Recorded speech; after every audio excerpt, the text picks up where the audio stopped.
parts of a plant. What is this? Yes, this is root. How roots help the plant? The roots fix the plant to the ground, takes water and minerals from the soil for the plant. What is this?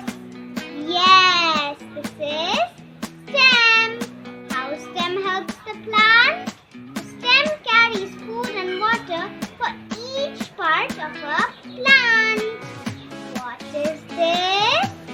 Yes, this is leaf. How leaf helps the plant? The leaf is the green part of a plant that makes food for the plant. What is this? Yes, this is fruit.